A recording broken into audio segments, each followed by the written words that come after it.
Yes, welcome back. You're still watching Citizen TV. This is Citizen Extra, the Monday edition with me, Freddy Ndimuli.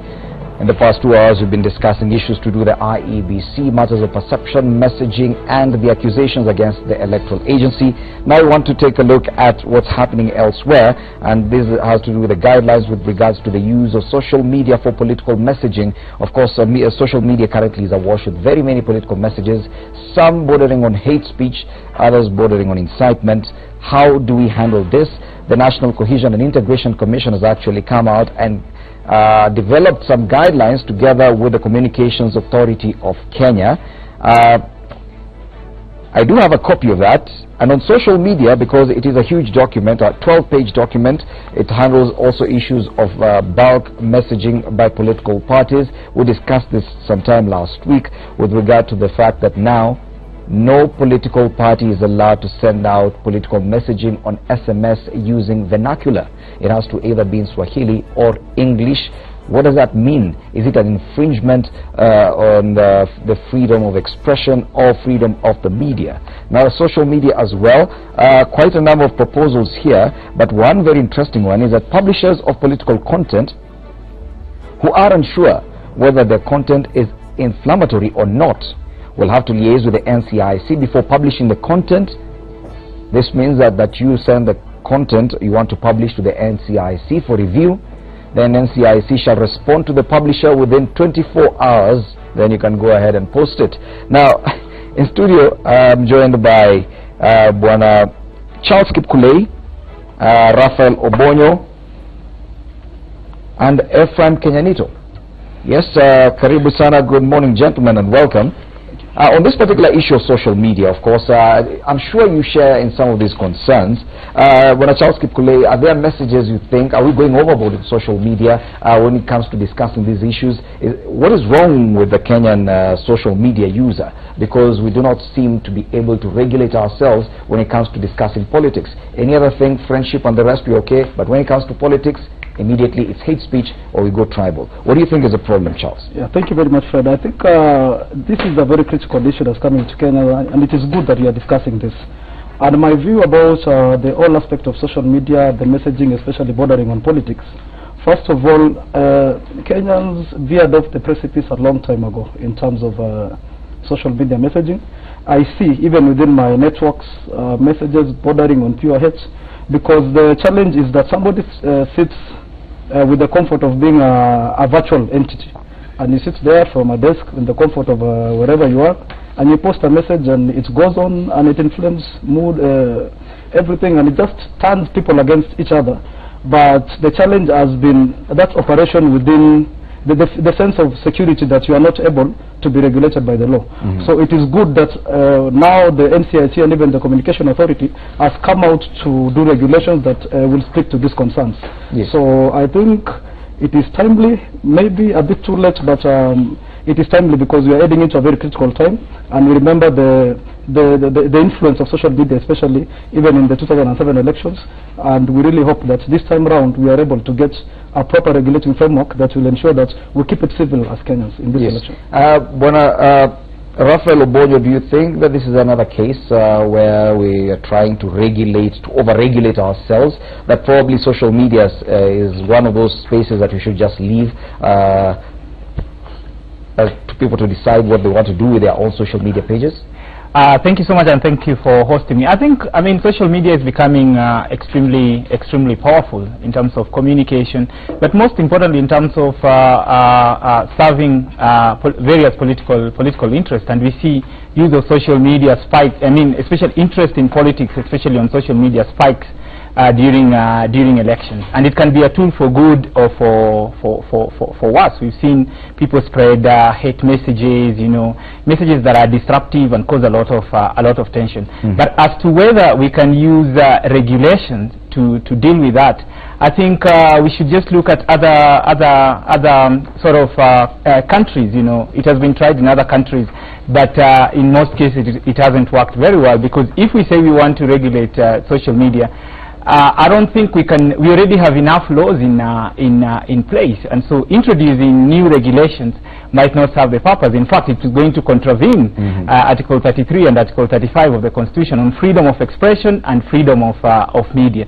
So we have to ensure that whatever regulations we are putting in place do not contravene the constitutional principle, which is freedom of expression and freedom of the media. So it shouldn't be draconian. Yes. And again, the timing of this regulation is a bit suspect. I think it becomes very difficult to produce any good regulations at this time without being seen as serving particular interests. So I think NCIC seem to be engaging in knee-jerk reaction. Of course, thank you for that. Raphael Obonyo also is a public policy specialist and also a UN Person of the Year.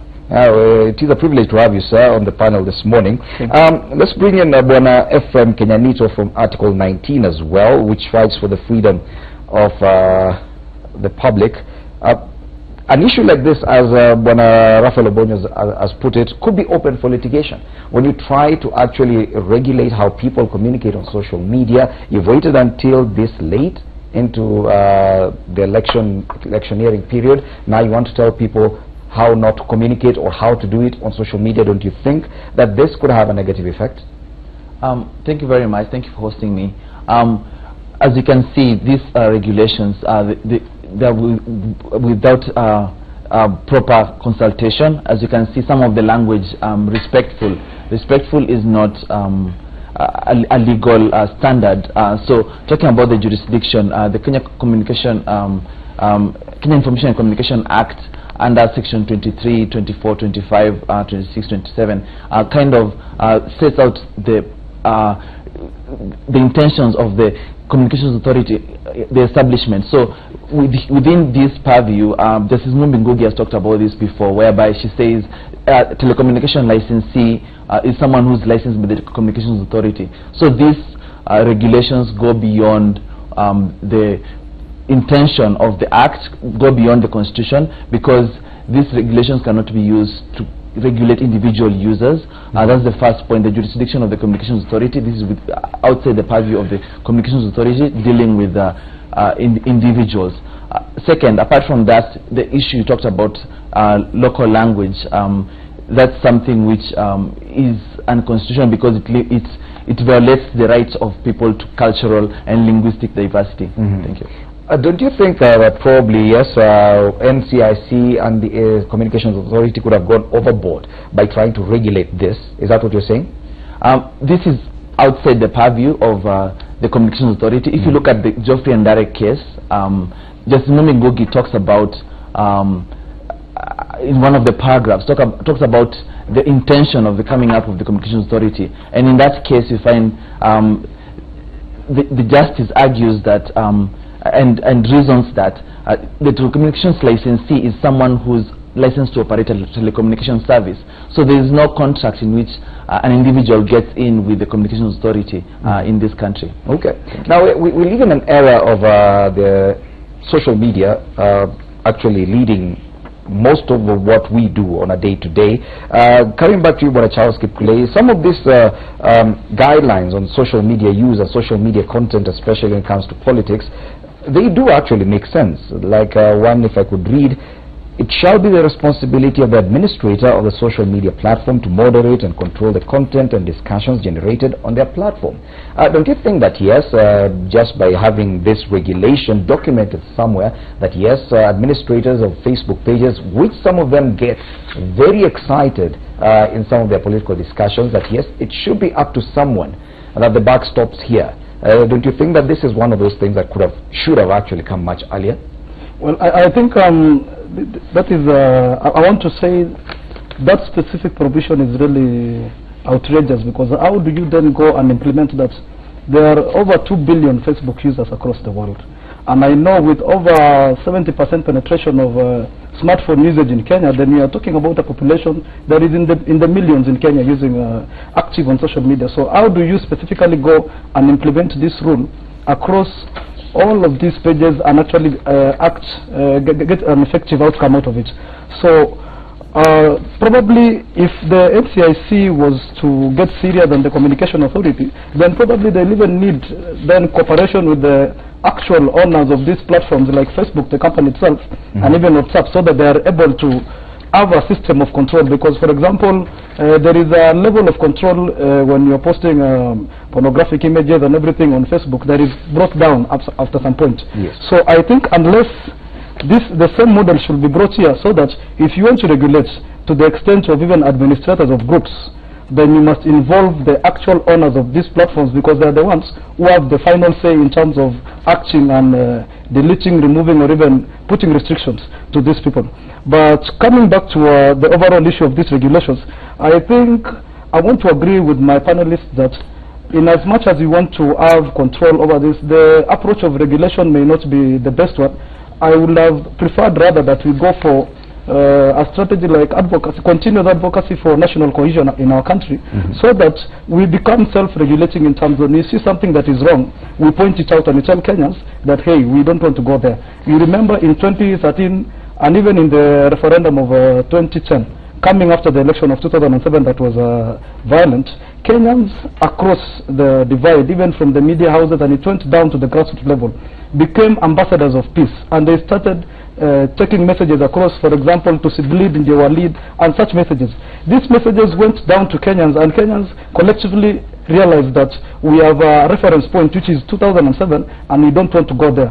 So without regulation that will be draconian, for example, this one on regulating against vernacular language, because I think it is an affront against the Constitution, because the Constitution recognizes our culture and our linguistic diversity, then we need to look at issues like going for advocacy for cohesion, and this should have been started a long time earlier than now, because if you do regulation for political messaging with the focus of this general election, then you are missing the point, because hate speech does not happen only when elections are around the corner, but it happens across. Yes. So this should have been a continuous activity by the NCIC especially, and the Communication Authority of Kenya should also sometimes exercise some restraint in terms of just coming in and trying to, because in many instances you've seen it finding itself with it just in a difficult situation, just by trying to come in an area where you're not able to be effective in its work. Yes, so my point is, we need probably to focus so much more on cohesion messaging, and if it is hate speech, then let it be made, let us have a proper legal process of defining what hate speech is, and then we categorize it even as a punishable law under the penal code, so that it is dealt with across and not as an issue that is election only relevant. Raphael, do you agree with Bonachalski Kulia, and do you think that NCIC probably has missed the point, that it's not really clear on the role it's supposed to be playing, and that's why they're coming up with such laws a few days to the elections? Yeah, I certainly think so, because I mean, first of all, social media regulation is a desirable thing. It's possible, but it's not practical. I mean, just like Charles puts it, it's very, very difficult to lay blame on a particular individual. And again, I think, just like I say, this is something that has been tried. South Africa now is going through a similar, is mulling over how do they deal with social media issues. The United States, France, Germany, and even we've seen places like Singapore and China trying the same things, but it's extremely difficult. I think as a country, we should not invest so much in laws. I think we should invest in terms of building a culture of responsibility, so that we help citizens become more responsible online. Coming up with regulations will only cause sort of problems, especially amongst the generation that you're dealing with. You're dealing with, you know, a sort of a hippie generation, young voters who are not willing to go the traditional way of being regulated on what to say and how to say. And the idea of asking people to send messages to NCIC and they're going to revert within 24 hours, they're taking up a role that they know very well they do not have capacity to implement. But we're looking at an NCIC that has so far, in the number of years that it's been in existence, they've actually pursued quite a number of cases, even in court, with regard to politicians who speak in public fora and actually utter messages that could be considered hate speech, yet none of them has ever been convicted. Do you think by them coming up on a law to regulate even the social media that why would they think they'd be more effective this way, Raphael? I think it's this is a scarecrow, sort of. It's something that I've called sort of a toothless bulldog, you know, trying to scare people off, but they have no way of implementing this. They've tried that with hate speech. It has failed. In fact, NCAC has failed in all the cases that they've tried to to forward to court. Now they're trying with social media. You have millions and millions of people engaged in social media. So I think more should be about creating awareness, you know, encouraging responsible citizenship more than coming up with regulations. I think they're going to fail, and fail terribly if they go the way of using regulation to try and tackle concerns. Sort of messaging on social media. In a short while, we'll be getting an update from a meeting between the NASA presidential candidate Raila Odinga with a delegation from Kiambu. Of course, this is ahead of his expected tour of Kiambu to campaign there. Stephen Leto is on standby with that particular story. But before I let my panelists go, Ephraim Kenyanito, do you think that probably Kenya should go the way Uganda does sometimes during elections? You switch off WhatsApp, you switch off internet connectivity, and therefore it makes it much easier for you. You don't need these laws. If at all social media is a problem, just switch it off. Just to answer that, switching off of social media is not a solution. It has not worked anywhere. The United Nations, the African Union has condemned such kind of acts in different parts of the world, for example Burundi and others, and that's not a solution because people will still communicate. So the more speech people have, the better, because you're able to challenge the people with those opinions which you think would not fit well within your opinion. So we need that freedom of expression and freedom of information, and we shouldn't go the Uganda way. There's enough laws in Kenya. Just to build on what Charles said and Raphael, NCAC Act Section 13, it's clearly defined about what freedom of expression kind of things that will not be extended to, for example, hatred. So there is enough laws. Coming up with these new laws is contrary, and it's somehow contradicting some of the previous already existing laws. Article, for example, the Constitution and other NCAC Act and the Kenya Information and Communication Act. So there's enough laws, and we shouldn't be switching off social media. That's something which goes against international principles of freedom of expression, and will limit freedom of access to information, for example, during emergencies, during such kind of situations. Okay. Charles, looking at it politically, and quite a number of political players, including political parties and senior politicians, have used made use of social media as one of the perfect channels to actually broadcast propaganda, which is not necessarily illegal, yes, but is probably one of the ways that they use to spread propaganda with regard to their opponents.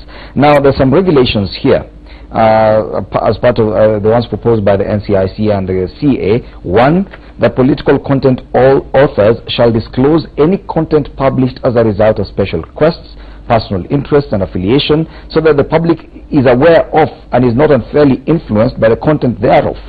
But the other one says, it shall be the responsibility of the content author to authenticate, validate the source and truthfulness of their content prior to publishing, to limit information that might spread rumors, mislead, or cannot be supported by facts.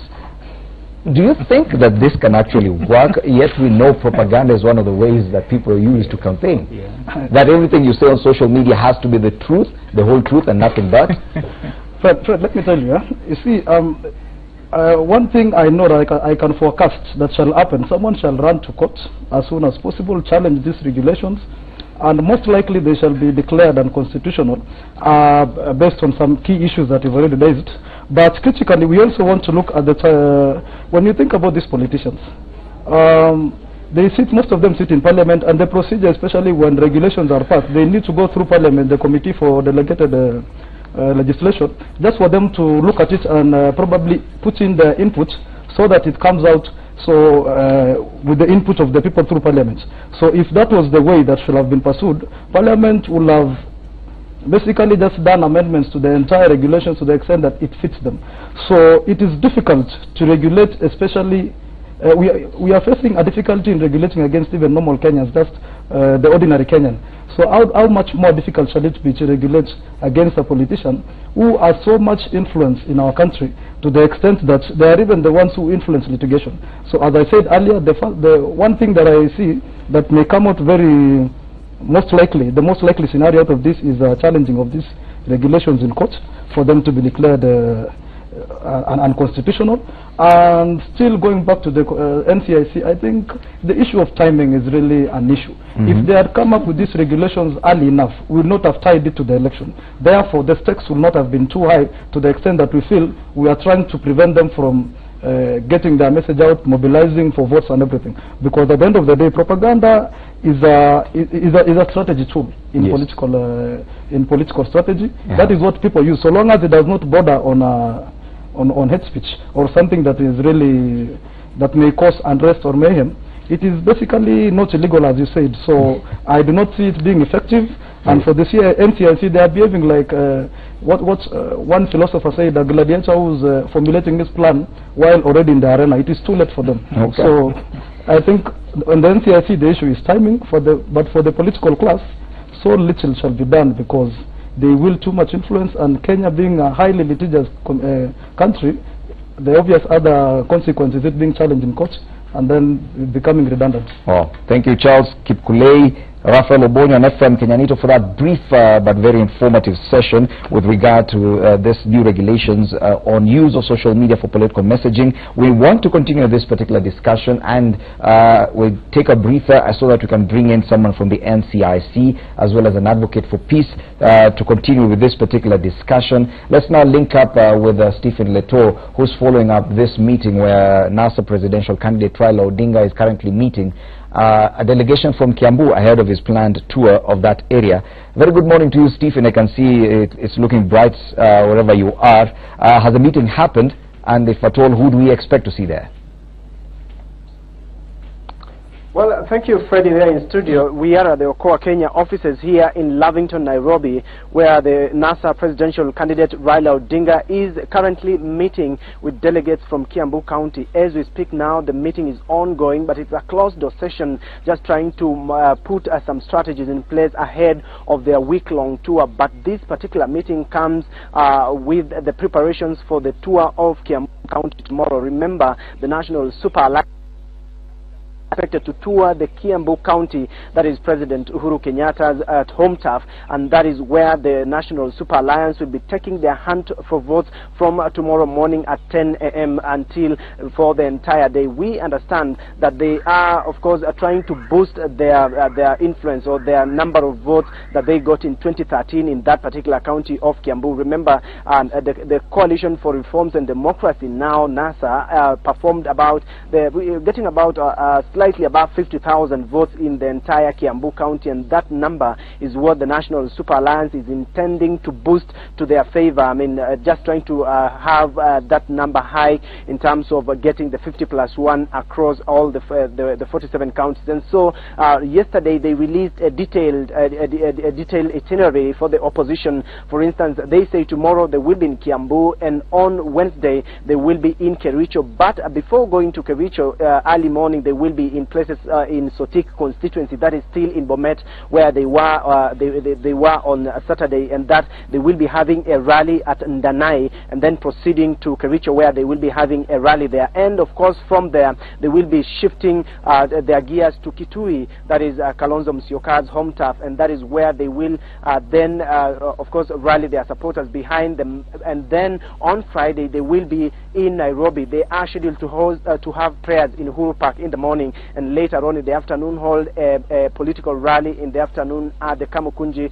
grounds in Nairobi. And so that is the itinerary. But this meeting is preparing ground for tomorrow. These are delegates of the National Super Alliance meeting here from Kiambu County. They are the key mobilizers on the ground, and those are the people that the NASA presidential candidate is talking to right now, just trying to see how their reception will be tomorrow and how their schedule will be. They have not released yet the route that they'll be using, but we understand it will be a roadshow kind of a thing, combing through major towns in Kiambu town, including Thika town, where they are expected to conclude their Meet the People tour tomorrow. But most importantly is the message that they will be passing to the electorate in Kiambu County. They had said that, you know, a lot is happening in the country in terms of high cost of living and all manner of, you know, cost of items, and that is what they are saying, that it doesn't only affect the National Super Alliance or NASA strongholds, but it affects also regions who that did not or does not have a high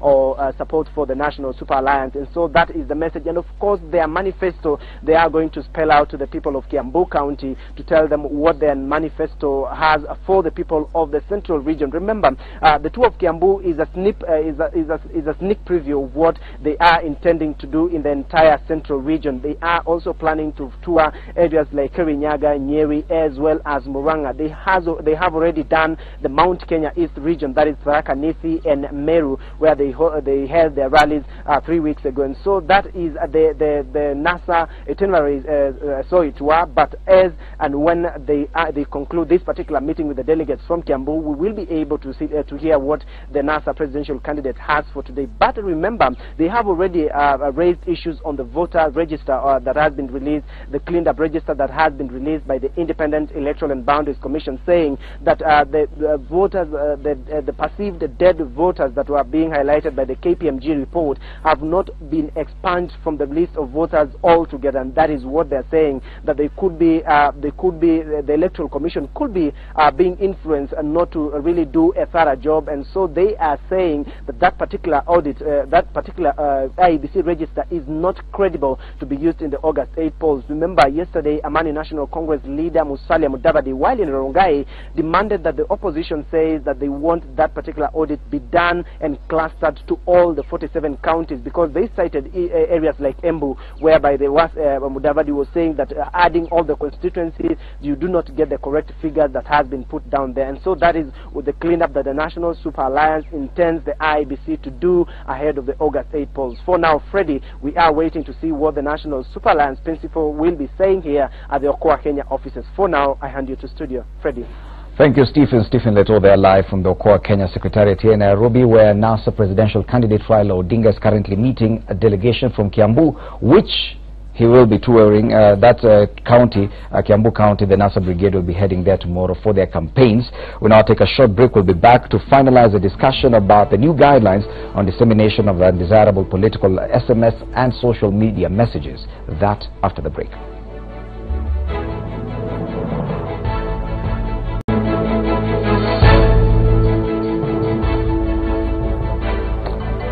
Welcome back. You're still watching Citizen TV. This indeed is Citizen Extra, the Monday edition with me, Freddie Ndimuli. We want to wrap up this discussion with regard to guidelines on prevention of dissemination of undesirable bulk political SMS and social media content via electronic communication networks.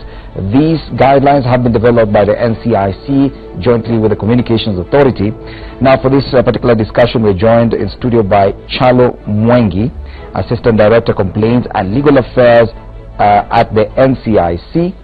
We're also joined by Eric Wanjohi, a communication strategist and a peace advocate. We still do have in studio Bwana Raphael Obonyo. Bwana Raphael Obonyo is a public policy specialist, also UN Person of the Year. Gentlemen, I'm sure you had a quick look, or rather a quick engagement with these guidelines, especially to do with the social media. Now, if I could start with you, Bwana Chalo. Quite a number of complaints. People are saying these guidelines are not implementable, they are ill-timed, that probably it's another attempt to over-regulate our society, that no one should be touching social media in this day and age. You should let us regulate ourselves. After all, NCIC has been there for a while and has done nothing, if we could say that. So what really was the intention of this? Why do you think it's necessary to regulate social media use this time? Well, thank you. First, it is important to mention that these guidelines are not new. The first guidelines were developed in the year 2012. This is just a review process that has been informed by the new technological developments and the challenges that are being posed by social media in matters national cohesion. It's not an attempt to frustrate the freedom of expression. However, is to make sure that during the campaign period, specifically political bulk messages going out should have an element of national cohesion, and they should not be undermining peace. The guidelines seek to introduce matters, content, timing when these messages go out, the language, and then the issue of unsolicited messages. So very important to note is that the guidelines requires that the content going out should not bear the name of the mobile network operator or content service operators. Secondly, it should bear the name of the political party and the person sponsoring the message. Secondly, it should not contain insulting or abusive messages going out or insightful messages that are likely to undermine national cohesion. Again, matters timing. The messages should go out between 8 a.m. and 6 p.m. in the evening. And then number two, for you to get this message, you must have opted for, or rather subscribe for the same. You will notice that before 2012... You're talking about the guidelines on bulk messaging? Yes, bulk messaging. Yes. SMS? Yes. But what do the same guidelines apply for social media use, or like the issues of timing, unsolicited messages? Because social media, really, it's open. You cannot really say, I had solicited for these messages if I can see them on my Facebook wall. Well, what Kenyans should understand is that this is not meant to regulate what individuals are sending out. This is bulk political content. Even on social media? It's still bulk political content? Yes, it's bulk political content. Messages that come from political players. Yes. So the use of political messaging through individuals cannot be regulated by this? Is that what you're saying? Like if I do not act for any political player, I do not act for any party, I'm neither in NASA, Jubilee or Third Way Force, and yet I post political messages on social media, either in support of or against any political player, then these guidelines do not apply to me? If they are individual and not bulk, you don't fall under this category. But if you are sending out bulk political messages, even if you are an individual, then these rules apply to you. What about issues where it's a group messaging? You know, the way social media is structured, if it's WhatsApp, it could be a group of up to 256 individuals in that group. If I send one message, all people in that group will get to see. Can that be considered bulk messaging? Yes, but it will not be targeting messaging that does not contain political content. Yes. The key issues is political content in bulk. But you say in a group, let's say a Facebook page, which is exclusive to a certain number of people, you have to subscribe to join in, then there's a political discussion going on around there. Then I come in there and post my political message. Yes? Which is now will be seen by all these people in this group. Is that considered bulk messaging as well? For purposes of the regulations, that will also be considered as bulk messaging. Yes. Okay. Bona Eric Wanjohi, you're a communication strategist and also a peace advocate. Do you think the NCIC has gone about this in the right way? That when you seek to regulate the way we even talk about politics, and these discussions are really going on WhatsApp groups and Facebook pages, where you can actually say, yes, quite a number of people get to see this. Firstly, I don't think that they've gone about it the right way, simply because we now have 35 days to the election. How do you expect behavior change, especially when you're talking about an entire nation, to change their behavior within 35 days? And note that when it comes to social media, these are not things that people pick up in one day. These are messages that have been going on for years and years and years. And yet, we haven't had NCIC coming out strongly to try and promote national cohesion, whether on social media or mainstream media or any other platform. For instance, if you are to see what they have brought out as guiding principles, there are a lot of things that are very ambiguous. When you talk about the messages you send shall not have ethnic contempt, how do you define that? Shall not be abusive, how do you define abusive? Shall not be intimidating, what is intimidating? You know, it's very ambiguous and not implementable. So what you have is just some good PR booklet, but in terms of results you have nothing. When you look at our country, our neighboring country Rwanda, how they went about it, they came up with very good structures of national cohesion. For instance, In Rwanda, you cannot go and ask somebody, what tribe are you from? And this is not something that they did a few days to the elections. This is a culture that they cultivated in order not to go back to the genocide era. In Kenya is a bit different. We have an institution that has been there for now close to 9-10 years, and all they do is to wait for the few days to the elections to come up with all these PR stunts to try and show people that they're doing things, but they're not doing they're not being productive in terms of promotion of national cohesion. When you talk about this social media, how will you regulate? You asked about your Facebook, your WhatsApp, your Twitter accounts. How will they reach out to regulate what you're posting in those groups? When you talk about political content, what do you define as political content? Some of these things can be argued out in law, and I don't think this particular guidelines are going to bear any fruits. Raphael Obonyo, because you were here earlier, you raised some of these issues. Now we do have a panelist from the NCIC actually in charge of the legal affairs, so he could be advising the NCIC on legal matters. I'm sure you must have a question for him, Raphael. I think just to reiterate what we discussed earlier, and of course also to pose a question to the NCIC legal advisor. I think what is the legal backing of these regulations? Because they don't seem to have legal backing. They seem to have good intentions, but timing is wrong, lack of innovation, you know, and then there's lack of legal backing because as much as we support sort of responsible use of online platforms, I think any regulations that undermines the Constitution might not see the day of, might not see the light of day. Yeah, the light of day might not even go anywhere. So, like I said, it's going to be a scarecrow, but it's going to create false hope that we are regulating social media. Yet we know we cannot do that. For example, how do you, for example, regulate WhatsApp groups? Do people have to go to NCIC before they open WhatsApp groups or stuff like, you know? So I think this is sort of a proposal that lacks legal backing, and I would want to hear a little more on what is the legal backing for this particular regulation. Yes, Bwana Chalon Vengi, that's a question to you.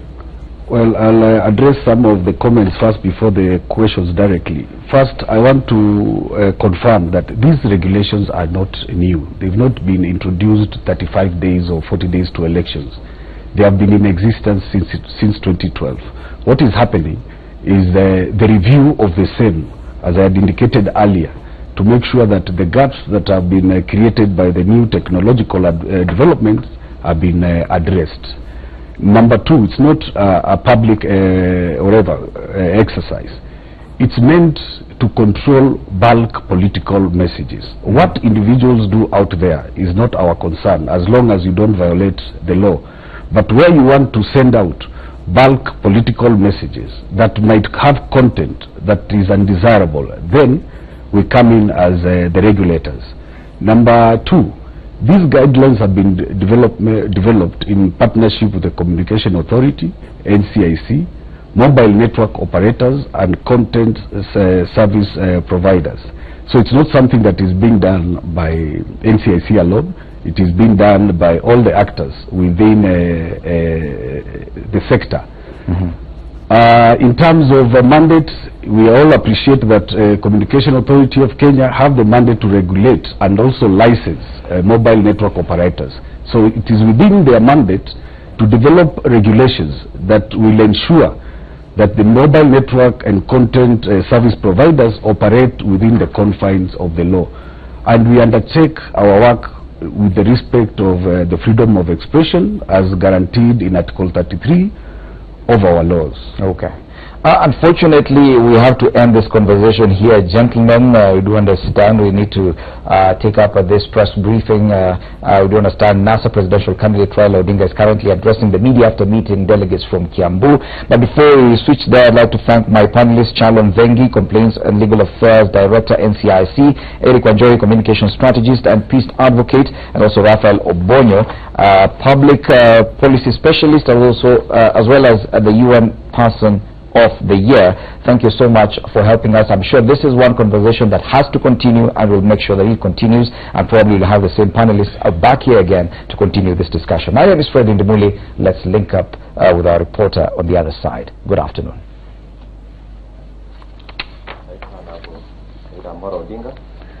I'm Gesao from Juja and a member of Kiambu County Assembly. I know this one has caught us on a surprise, but we thank you, all the delegation that has invited us. We have never been hosted anywhere else, being in a presidential county. We have never been invited, so we thank you so much for inviting us. And our agenda is to avoid the key thing that is said in Kiambu, that there is the Right Honorable Raila Odinga is tribalistic. This one we should condemn it to the strongest terms possible. And we will come in Kiambu tomorrow. We are going to guide you on the basis that we are expecting that you are going to touch that are affecting the people of Kenya, and especially Kiambu, and especially the people of Juja. I know we have been seeing other people being given title deeds. We own 40 by 60 plots. We have even less plots. We have 50 by 100 plots, whereas we don't have titles. So we would encourage you that you come and speak about that, and you have our support. You know that many of us, especially in that region, may not speak out, but allow me to speak the way JM spoke one day. There's a time is coming where we'll be having so many poor people and one tycoon in a village. Allow me to second those statements that were said by JM. And I bravely say this. I know what you are saying about the 10 million strong. You have them. And what you have been proposing about how you are going to defend this country. You know, you have fought democracy. You have fought about how the country should be run. And so we are here as Kiambu delegate, KMCS, to support you, to come and be part of us, speak to your people and guide us as our father. And as it's normally said, Vindu Vichenjanga. Welcome.